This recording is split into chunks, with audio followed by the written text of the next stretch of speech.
Welcome to all. We know that adolescence is a stage where changes takes place cognitively, mentally, socially and physically. During this transitional process, they face a lot of issues and challenges. And to confront these issues and challenges, adolescents really need to have different life skills to deal with issues and problems. Today's video is about life skills for dealing with issues and problems. To talk with us, to discuss with us, we have our distinguished expert, Professor Arvind Kumar Jha from School of Education, IGNOU. Myself, Dr. Elizabeth Kuruvilla. And let I introduce our distinguished expert. Professor Arvind Kumar Jha enjoys the distinction of having his bachelor's, master's, MPhil and PhD, all degrees in education from University of Delhi. And before joining Indira Gandhi National Open University, he was a faculty and dean, School of Education at Baba Ambedkar University, Lucknow, Central University of Himachal Pradesh, and Mahatma Gandhi International Hindi University, Wardha. He has held the positions of Director, Distance Education and Dean, Academics and Dean, Planning at MGA-HV, Wardha. He has been a Fulbright Nehru International Education Administrators Fellowship Award for the year 2016 and 17 and Inspired Teacher Awardee by President of India. He has visited some international universities such as University of La Sierra, University of Riverside at Riverside, California, USA, and New York State University at New York. Like that, he has visited several international universities. He has published many papers in national and international journals and has written several famous books entitled Nyaya Philosophy, Epistemology and Education, Constructivist Epistemology and Pedagogy, Insight into Teaching, Learning and Knowing. He is also credited with 4 other publications with international publisher Pearson, Measurement and Assessment in Education, Research in Education, Qualitative Research for Education and Fundamentals of Educational Psychology. Welcome, sir, to this session.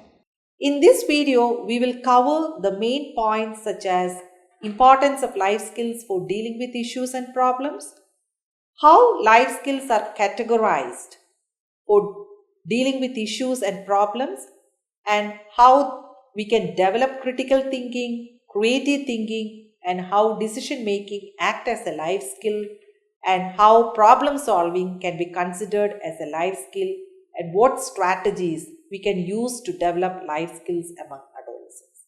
After going through this video, you should be able to recognize the importance of life skills for dealing with issues and problems, to categorize the life skills required for dealing with issues and problems, to develop understanding about how critical thinking and creative thinking are essential for adolescents as life skills, to ascertain how decision making is important for adolescents, to develop understanding about how problem solving is considered as a skill, to identify the strategies for developing problem solving skills among adolescents. Professor Jha, how far life skills for dealing with issues and problems are essential for adolescents? Thank you. First of all, before I respond to this question, that what is the importance of life skill for dealing with issues and problems, let's try to understand the difference between issues and problems. It's a general tendency in our society that we use 2 words simultaneously or together, right? But there is a sharp distinction between the two. There is a difference between the 2 words, issues and the problems. And now, what is the difference and how it should be perceived? I would like to answer this question. The first thing that we should remember is this, that the issues are there to be resolved. I repeat, issues are there to be resolved and problems are there to be solved. Now, if you understand the difference between how to resolve a thing and how to solve a thing, I think we'll be able to deal with issues and problems in an efficient way. At the same time, as far as the importance of life skill for dealing with issues and problems is concerned, I would like to underline here that there is a need for a human being not only to live, but to live an effective and efficient life. Effective and efficient life. And for that, this is not possible just by attaining proficiency in life skills that lead to self-understanding and self-management, and the skills that help to learn to live together. Along with these skills, what is needed is that how to deal with issues and problems, because maybe there may not be issues and problems related to you, but if you are living in a society, there will be occasions or at times when you will find, oh my God, there are issues and problems with people's lives, and if they are not happy, you can't remain happy. So to live effective and efficient life, we must know how to deal with issues and problem, and what kind of skills will help us to deal with issues and problems effectively. So the first skill that is coming to my mind right now is critical thinking, which is generally considered as the 21st century skill. The second is the creative thinking. The third is decision-making. Fourth is problem-solving. And in addition to this, there could be many more, but for the time being, these are the skills which are coming in mind, which we understand it better. They will help us to deal with issues and problems. Really, sir, what you have stated that these skills are very much needed. But when we come to critical thinking, how can we consider critical thinking as an important life skill? I'm very happy that you have asked this question. You know, some people perceive, most of the people, not some people, but most of the people perceive it to have this skill of critical thinking means to be able to criticize. No, that's not the case. See, critical thinking is a specialized kind of thinking skill that one should have. So when I say, okay, he is a man of critical thinking, or he or she is a woman of critical thinking, or he is a person of critical thinking, what does it mean? See, the critical thinking is a skill that helps us to understand things, happenings, actions, etc., analytically. So if you are in a position to perceive and understand anything analytically, it means you possess ability to think critically. So critical thinking is, if you'll ask me how to put it in an abstract word, then I will say critical thinking is the analysis of facts to form a judgment. I would like to repeat, it's a very important phrase. Critical thinking is the analysis of facts to form a judgment. So when you form a judgment, okay, it is a right or it is a wrong. Now, how do you form it? You form on the basis of analysis. So what are the skills, as you have asked me, that are required to make myself a critical thinker? So first is that I should always be inquisitive and curious. And by implication, our adolescents should always be inquisitive and curious, or to develop the art of being inquisitive and curiousness. Second, very important, it is said that no thesis will grow until and unless there is an antithesis to that thesis. So being open to thesis and antithesis to a particular argument is very, very important, right? For example, most of the people will say that the war is dangerous or the COVID pandemic has been dangerous. But COVID pandemic has been good also. See the different kind of economic growth has taken place. People have understood the importance of relationship. That, oh my God, face-to-face interaction is very, very important. Similarly, about the war. War is not always bad. Sometimes war is good also because it has given birth to new inventions, right? Then the third skill that is included in critical thinking is being able to think systematically, not only analytically. I repeat, being able to think systematically, not only analytically. Next, you should be able to deduct logically. You shouldn't, deduce things illogically. Most of the time, what is happening out of our ignorance or not to able to have complete facts, we deduce illogical deductions. So being able to deduce logically is one of the skills that is included in critical thinking. And above all, whatever I have said, two things are very important to be a critical person or to be a person of critical thinking. First is to be able to have questioning skills. It means you should be in a position to question the fundamentals. You should not accept anything and everything because it is given by great authorities or by traditions or by holy book. No. Here I would like to quote Buddha, who says, don't accept anything and everything until unless that is correct from your logical perspective, right? So being able to have questioning skill is very, very important. Last but not the least, the skill which is included in critical thinking is being able to reflect.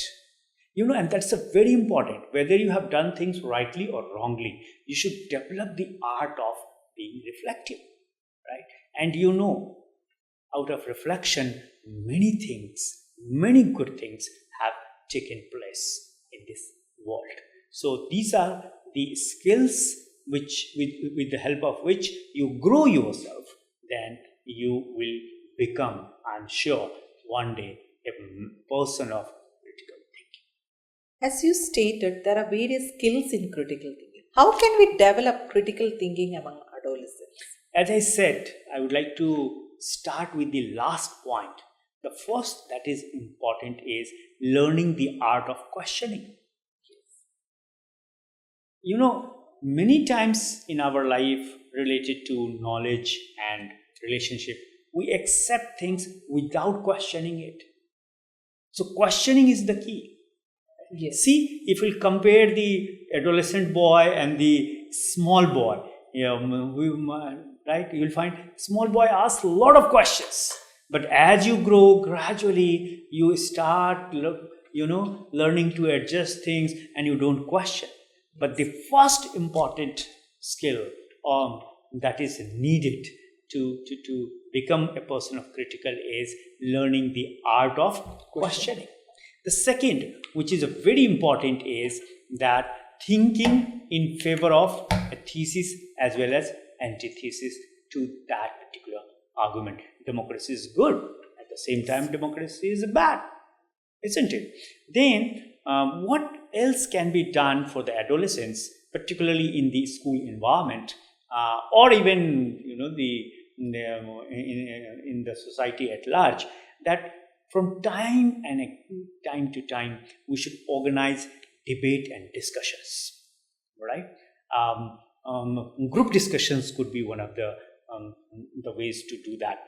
Then logical analysis of any happenings, that why this is happening, why this only is happening, not something else is happening, isn't it? Yes. And these are the ways with the help of which you will develop your logicality. And once you develop your logicality and rationality, definitely you will be on the right path of critical thinking. So learning the art of arriving at a conclusion using both the methods, the inductive and deductive method. I would like to explain this with a suitable example. Suppose an adolescent boy is learning what will be the what formula can be developed with the help of which I can calculate simple interest. Now, teacher comes and says, and even in the book it is written, simple interest is equal to P into R into T by 100. Can you learn the art to arrive at this formula using both the methods? From general to specific and specific to general. If you are in a position to do that, it will become the habit of your mind. And I think that in that way, you will develop the skill of becoming a critical thinker. Yes, truly. It's a good example. Like critical thinking, another skill that is needed is creative thinking. How far we can consider creative thinking as a life skill? See, the common understanding regarding the creative thinking is that creativity means something new, innovative, etc., etc. However, in present time, I'm not saying this is not the correct understanding of creativity, but in present time, there are people, they advocate that anything which is useful may be the creative one, right? If you convert anything which is unuseful into a useful thing, that's a creative exercise. And for me, I being a constructivist thinker, I think that for me, construction is creativity. Okay, so if you are in a position to construct something, it means you are a creative person. Okay, for example, when Pythagoras looked at right angle triangle, he constructed a beautiful equation, h square equal to p square plus b square. That is also a kind of creativity, right? So creative thinking demands to be fluent, to be flexible, to be original, to be elaboration, which I'll explain gradually. Okay. And when we think of adolescents, they are in a stage of identity crisis. And during this stage, whatever they state may not be considered by others. And in that context, sometimes adolescents feel some kind of confusion in making decisions. Could you please explain us how far decision making as a life skill is important for adolescents? See, to make decision again, I think in today's time we need to be creative one. Okay, and when I said to be creative one means you should be in a position to be fluent. So fluency as one of the characteristics of creativeness, like generations of ideas. To be flexible one, ability to shift the perspective. Okay, perspective A is not working, so I should use the perspective B. If the perspective B is not working, I should be in a position to use the perspective C. The third, the originality. People say it is a conceiving something new, but I'll say conceiving something new which is useful also. And last, the fourth characteristics of to be creative is to be able to elaborate. Here, elaboration simply depends building of many ideas. Now, I'm coming to your question that with respect to decision making, how these things will help, right? These things will help when, in totality, these creative characteristics you use for your decision making, or in a subtle word, what steps you need to take. I'll say the first step is problem finding. Before you make any decision related to a particular problem, that whether I should go for A or I should go for B. It happens in your life, and it will happen in your life. So problem finding, then problem stating, then option finding, and decision. Let me elaborate it further. So when I say problem finding, it means locating the problem, okay, and analytically studying in detail.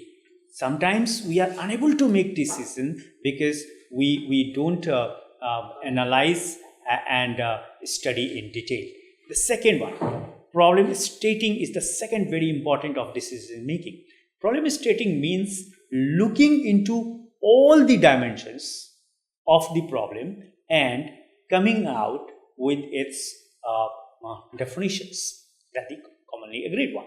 The third, option findings, to generate as many alternatives as possible through which the problem in question could be solved. So that's why, we always look for options. Okay? In democracy also, it's the enlargement of the choices, so enlargement of the options.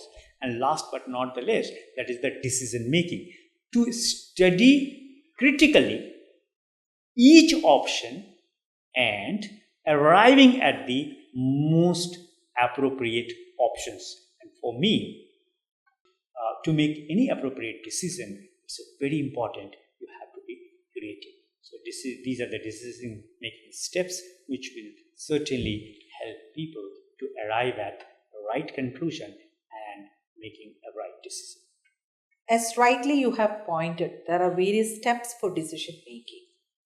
But when we come to problem solving, how can we consider problem solving as a life skill?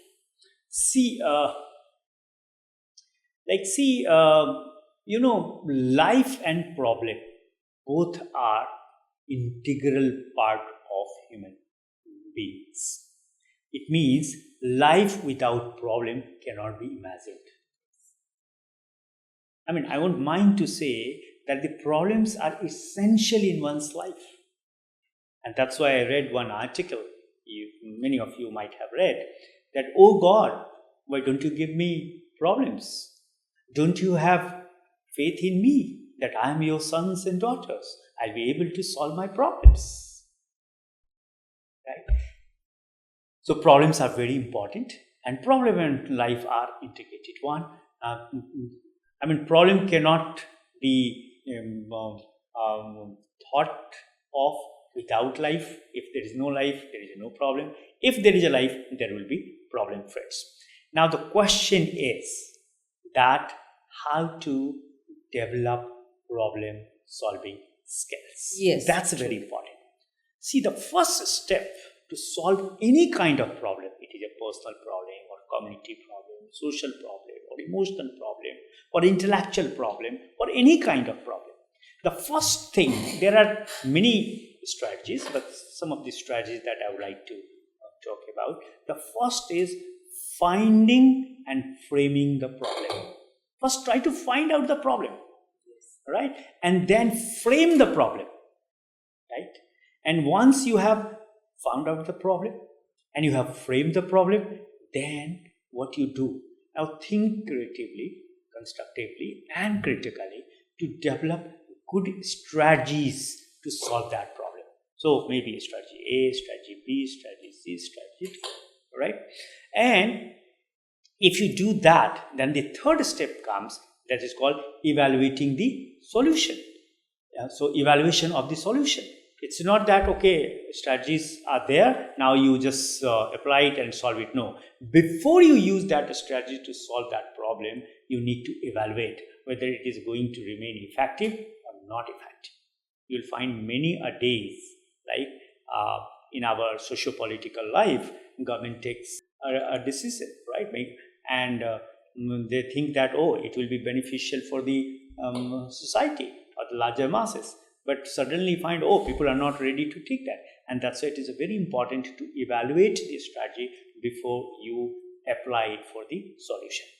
But suppose even it is solved, the fourth step related to problem solving skill is consider rethink and redefine, right? It means the problem should be, rethought and redefined, so that if the similar problem of similar nature, right, arise in future, we should be better equipped to solve that problem. Now, the question is, how can it be done? See, sometimes in a simulated environment you can do, but sometimes you can do in a purely natural settings. But all said and done, I would like to remind you that you learn the art of developing problem solving skills and number of strategies, right? And number of skills. But the problem related to life, with actual life in actual setting, will always be completely different from the problem in artificial situation. But yes, now what to do to face with that, right? We should always be ready. I'll give you a good example. See, right now I'm connected with you virtually, isn't it? Before pandemic, nobody had this clue that the time will come when physical touch will be so dangerous. So it will be better to remain in touch virtually, right? So these are some of the steps, friends, that I have talked about to develop, which will help you to have problem-solving skills. Hope that all of you might have understood how to develop different skills like that: critical thinking, creative thinking, decision making, and problem solving skills to deal with issues and problems. Hope that you might have enjoyed the session and try how to develop and what are the strategies could be adopted to develop different life skills to deal with issues and problems.